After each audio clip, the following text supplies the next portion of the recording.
What's good, Skol Nation? It's your boy, hyped to bring you the latest Minnesota Vikings news straight from Eagan. Training camp is wrapping up, and the vibes are electric as we gear up for Week 1 against Chicago. Today, we're diving into a massive update. Justin Jefferson is back on the field, McCarthy is showing off, and our defense is straight up menacing.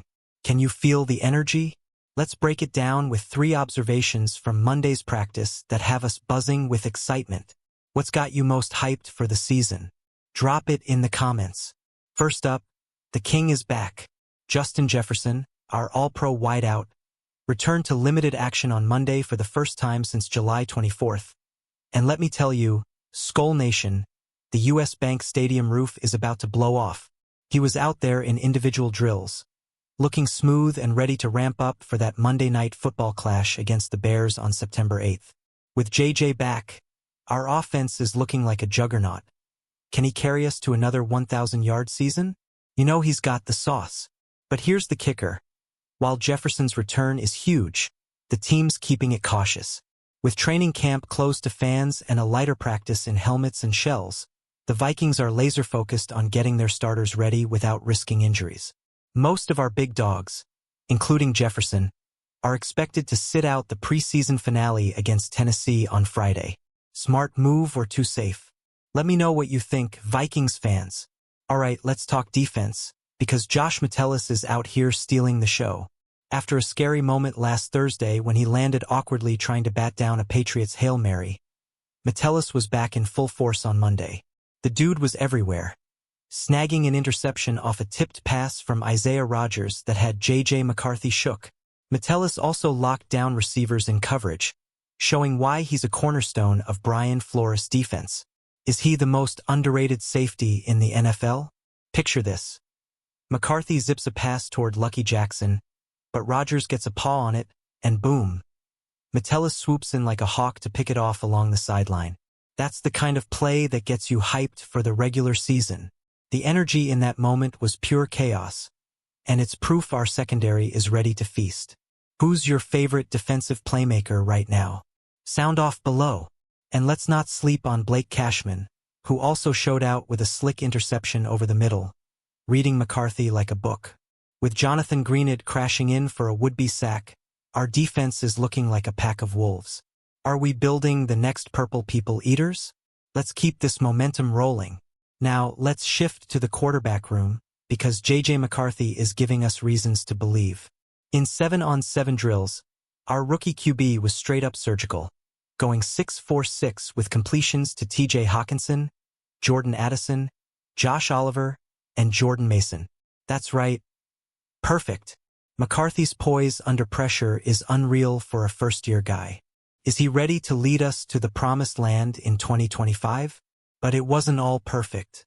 McCarthy had a couple of passes picked off in team drills, including that Metellus interception we just talked about. It's a learning curve, and facing our own nasty defense is only going to make him better. The kid's got arm talent and swagger, reminds me of a young Brett Favre in purple. What's your bold prediction for JJ this season? With the preseason winding down, the Vikings are clearly building chemistry. McCarthy's connection with Hawkinson is looking tight, and that one completion to Addison? Pure electricity. But with guys like Jalen Naylor and Harrison Smith sitting out practice, depth is a question. Should we be worried about injuries, or is this just smart load management? Hit me with your takes. Let's zoom in on the defensive line, because Jonathan Greenid is out here causing havoc. He was in the backfield all day Monday, blowing up a quick pass to Jordan Addison for a tackle for loss and racking up a would-be sack. Greenid's speed off the edge is giving me chills. Could he hit double-digit sacks this season? I'm calling it now.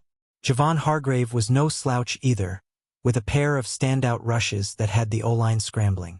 And don't sleep on Dallas Turner, our 2024 first-rounder, who exploded off the edge for what would have been 2 sacks. This D-line is bringing pressure from every angle, and Brian Flores is dialing up schemes that'll make QBs sweat.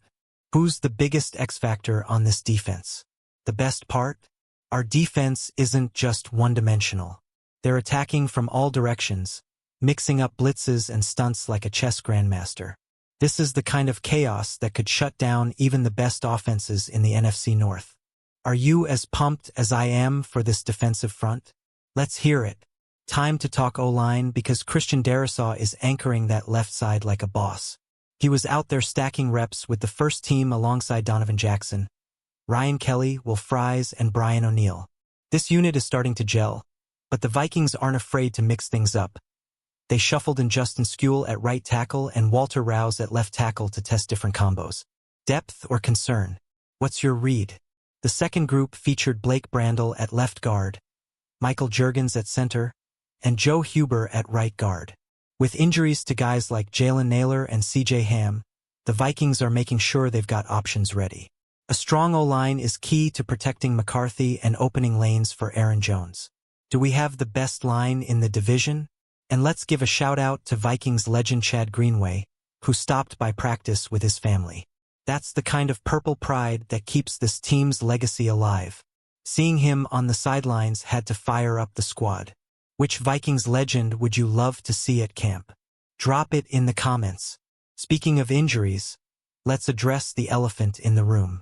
Jalen Nailor, Harrison Smith, C.J. Ham, Andrew Van Ginkel, Levi Drake Rodriguez, Henry Bird, and Tyler Batty all missed Monday's session. That's a lot of names, Skull Nation. With the preseason finale looming, it makes sense to rest starters. But these absences raise questions. Are we deep enough to weather the storm?